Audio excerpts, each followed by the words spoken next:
훨씬 효과는 좋고 이거 100% 여드름 생깁니다. 응급처치로 할 수 있는 거 알려드리면 그렇게 자극을 많이 주는 거는 빨리 늙는 길입니다. 여드름을 아주 환하게 할 수 있어요. 안녕하세요, 루시파크 루시예요. 오늘은 여드름 피부가 믿고 걸러야 할 믿거템들을 준비해봤는데요. 제가 그동안 추천템에 대한 얘기 많이 했는데 어떤 것들은 쓰지 마세요 라는 얘기는 잘 하지 않았던 것 같아요. 그래서 오늘은 여드름이 많았을 때부터 지금까지도 제가 쭉 사용하지 않고 있는 제품들에 대해서 얘기를 해보려고 합니다. 일단 첫 번째로 여드름이 있는 분들은 모공 막는 걸 가장 주의해야 되는데요. 대표적으로 저는 밤 타입 제품들을 사용하지 않습니다. 요즘 특히 유행하잖아요. 스틱 타입으로 나온 제품들. 일단 화장품을 고체화시키려면 다량의 왁스 성분과 실리콘 성분이 들어갈 수밖에 없어요. 근데 또 이렇게 얘기하면 전 성분에 왁스, 실리콘 이런 거 있는 거 쓰면 안 되는 거예요? 라고 물어보시는 분도 계시겠지만 그냥 일반 화장품에 보습 유지를 위해서 소량 들어가 있는 그런 제품들은 괜찮아요. 근데 제가 여기서 말씀드리는 거는 아예 밤 타입으로 나온 제품들, 그런 제품들을 말하는 거예요. 물론 그런 제품을 써도 전혀 문제 없이 사용하고 계시는 분도 많아요. 근데 저처럼 여드름이 잘 생기는 분들은 모공을 막을 확률을 낮추는 게 좋잖아요. 그래서 저는 요즘 유행하는 바르는 뷰티밤이나 선스틱이나 고체 파데나 밤 타입의 클렌저 그런 것도 사용하지 않습니다. 저는 그런 밤 타입 제품을 쓰면 트러블이 바로 올라오더라고요. 여러분들도 아시다시피 저는 그래서 평소에 묽은 제형 타입을 선호하는 편입니다. 모공 막는 화장품, 안 막는 화장품 구별하기가 사실 어렵잖아요. 그럴 때는 화장품 뒷면이나 제품 설명에 논코메도제닉이라는 표시가 있는지를 확인하시는 것도 좋은 방법이에요. 그리고 두 번째로 여드름 있는 분들이 하면 안 되는 거, 피부에 물리적인 자극을 주는 거예요. 여드름 있는 분들은 각질을 제때제때 밀어내지 못해서 그 각질 때문에 여드름이 생기는 경우가 많아요. 그래서 제가 항상 각질 제거를 권해드리는 거거든요. 근데 각질 제거한다고 알갱이가 큰 스크럽 제품들 사용하시는 분도 많아요. 예전에 저도 그런 실수를 많이 저질렀었는데요. 한창 유행했던 흑설탕팩이나 살구씨 이런 걸로 막 피부를 문지르고 그랬었어요. 그런 스크럽 제품들은 피부 표면에 스크래치만 내고 각질 제거 효과는 떨어집니다. 피부를 갈아냈으니까 일시적으로 당연히 피부가 부들부들하게 느껴질 수는 있어요. 근데 이게 여드름을 아주 환하게 할 수 있어요. 그래서 저는 스크럽이나 필링 젤 같은 물리적인 각질 제거 제품들보다는 아하, 바하, 파하, 라하 같은 화학적 각질 제거를 훨씬 좋아합니다. 훨씬 효과는 좋고 자극은 덜하거든요. 그리고 같은 이유로 저는 클렌징 브러쉬 같은 것도 좋아하지 않는데요. 여드름이 많을 때는 좋다는 거 다 발라보고 사서 써보고 하느라고 그때는 이것저것 정말 많이 샀던 것 같은데 그때 샀던 것 중에 하나가 또 클렌징 브러쉬들이에요. 아주 부드러운 브러쉬를 미세 진동을 통해서 딥 클렌징을 도와준다 이런 제품들인데 뭐를 손으로 만져보잖아요? 그럴 땐 진짜 부드러워요.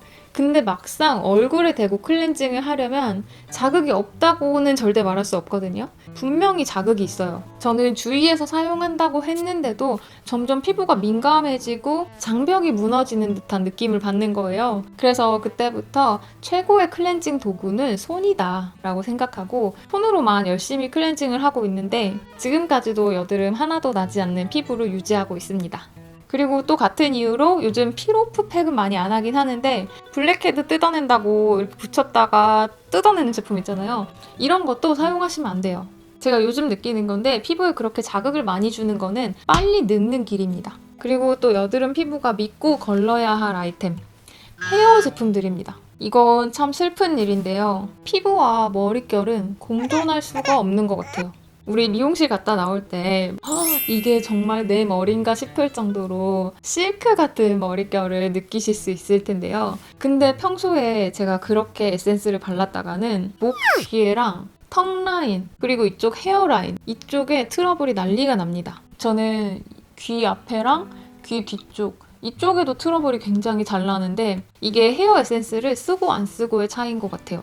헤어 에센스나 오일 같은 거는 대부분이 실리콘 성분이에요. 머릿결이 상한다는 거는 머리카락 속에 공간이 많이 생겼다는 의미인데 그거를 실리콘으로 싹 메꿔가지고 매끈하게 만들어주는 거거든요. 근데 그 다량의 실리콘 성분이 얼굴에 닿으면 어떻게 되겠어요? 문제 없는 튼튼한 피부라면 상관이 없겠지만 여드름이 잘 생기는, 특히 모공이 잘 막히는 피부들은 이거 100% 여드름 생깁니다. 여러분들 중에서 나는 이쪽은 괜찮은데 이 바깥쪽에만 트러블이 자주 생긴다 하시는 분들은 물론 호르몬의 문제일 수도 있지만 첫 번째로 가장 손쉽게 해볼 수 있는 거는 헤어 제품들부터 끊는 거예요.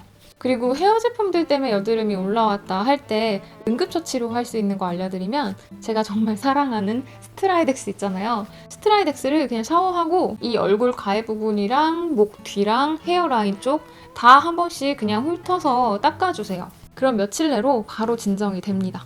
그리고 제가 마지막으로 안 쓰는 거 메이크업 도구인데요. 우리가 평소에 청결에 대해 진짜 많이 신경 쓰잖아요. 특히 여드름 때문에 고민하시는 분들, 베개 커버도 자주 세탁하고 수건도 삶아 빨고 이렇게 평소에 얼굴 주변에 닿는 거에 대해서 민감하게 생각하시는데 의외로 놓치고 있는 게 메이크업 도구들이에요. 메이크업 도구를 사용하는 게 사실 메이크업이 예쁘게 되긴 해요. 근데 그렇게 많은 화장품이 묻은 브러쉬 같은 것들? 그걸 매일매일 세척하는 분 있어요? 저는 사실 세척하는 게 귀찮아서 메이크업 도구를 사용하지 않습니다. 세척을 진짜 자신 있게 할 수 있다 하는 분들은 메이크업 도구 사용하셔도 돼요. 근데 그게 자신 없다 하는 분들은 그냥 손으로 하세요. 저는 요즘 모든 색조를 그냥 손으로 다 끝냅니다. 다만 쿠션 같은 거는 손으로 바르기는 너무 어려워서 쿠션 퍼프로 바르고 그 대신 한 번 사용하고 매일매일 세척합니다. 그리고 믿고 걸러야 할 아이템, 화장품은 아닌데요. 우유예요.